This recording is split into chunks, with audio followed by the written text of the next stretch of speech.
Episode 320. Big Deal. His son was rejecting him. Jake could see that, especially when he heard Uncle Henry so many times from the boy. He felt his heart was being clawed at by a cat. He wanted to teach this little guy a lesson and show him who his father was. But that would not work. Jake had a headache. He took off his shoes and stepped on the colored mats. Jeremy was watching Seth playing the game. Jake went down to the middle of the two small beds and just happened to be opposite them. He asked, "What are you playing?"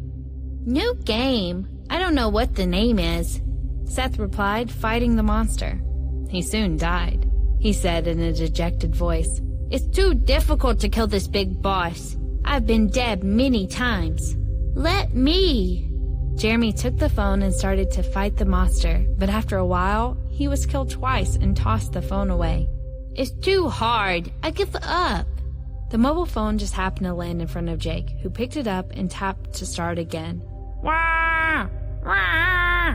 The sound of the monsters being killed continued, and Seth quickly went around to see Jake playing. Zzz, zzz, zzz. This was the sound of the killer move in the game. Usually, Jeremy could only make 2 or 3 of those sounds, but the killer moves of Jake was incessant. "Wow, that's amazing," Seth marveled. "Jeremy, come here. Your dad is amazing." Hearing your dad, he immediately felt better about Seth. His fingers were dancing on the phone as he heard Seth's exclamation. Wow, the boss is dying. 50% now." Jeremy heard it and his ears moved. Although he was tempted, he did not go over and said with a stern face matter-of-factly, "He's an adult, so of course he's better." Serena snickered and said, "But Dad is playing for the first time. I'm also an adult, but I don't know how to play this game." Jeremy pouted and was still sitting straight. Boom! The sound of the big boss being killed sounded, and Seth was already full of worship. "Uncle, you're so good. Much better than Uncle Henry." "The second level now." Jake's eyes softened as he handed the phone to Seth. "Go play. Call me if you need help." "Thank you, Uncle." Seth took it with joy and ran to the side of Jeremy, sitting on the floor and playing. Watching him play, Jeremy could not help but look at the man sitting opposite. Jake was also looking at him, a pair of dark and beautiful eyes containing deep emotions. Jeremy noticed his gaze, blushed a little and snorted. Then he turned his head and ignored him. Serena felt a bit worried. When she was about to say something, Jake gave her a little push. He said, "Let's go out." Jeremy was a little surprised. He thought that this man would talk to him.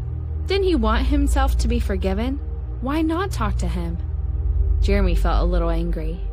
Feeling sullen, he did not show it. Serena looked at Jeremy and nodded. She stood up and walked out with Jake. Seeing that they really ignored him, Jeremy was so mad that his little face was wrinkled. "Big deal." Serena and Jake both heard the words of Jeremy. Serena was shocked, but Jake curled his lips as if he had expected it.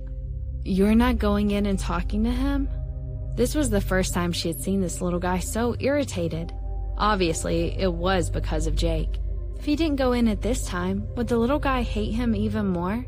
Thinking of this, Serena felt a bit distressed. Jeremy liked Henry, which Serena knew, but she did not expect him to like this uncle so much. It could be said that Jeremy was regarding Henry as a father. This guy came 4 years later than Henry, and Jeremy was so stubborn. What if he was provoked again? Jake did not care. Seeing her expression, he smiled and put his arms around her waist, whispering, "I have my own trick. This kid is my son, and I know him better than you." "Huh, you don't even know him." Serena pushed him, thinking that he was comforting himself. Jake rubbed her hair and chuckled. "How can I not know him? He also went out from my body." Serena blushed, reached out, and hit him. "Shameless." Jake caught her hand and pushed her against the wall in front, touching her thigh and whispering into her ear, "I can be even more shameless, you know." Serena's face was hotter and her heartbeat was accelerating. "Don't mess around. We're still in the hallway. The children can't see us like this." Jake laughed and pulled her up, took her waist, and walked into the living room together. Before going out, they heard the voice of Keith. Jake had not seen his younger brother for too long. Hearing his voice, he could not help but speed up. When he went out, he was immediately surprised and scared.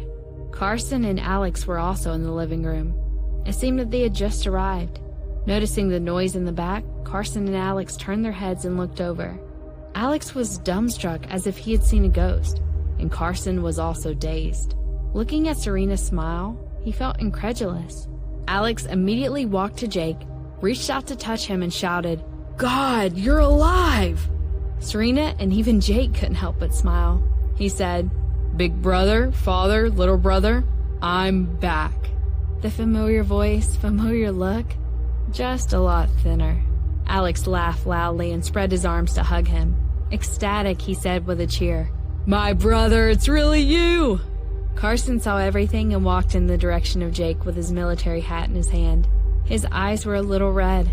Having been away from his son for 4 years, Carson's hair was a bit gray and he looked a lot older. Jake was heartbroken. Looking at Carson, he gently pushed Alex away and called, "Dad?" Carson went up, reached out, touched his arm and nodded. "You are back." There was a faint whimper in his voice, hardly noticeable. Jake nodded and was about to speak when he heard his father roar, "On your knees!"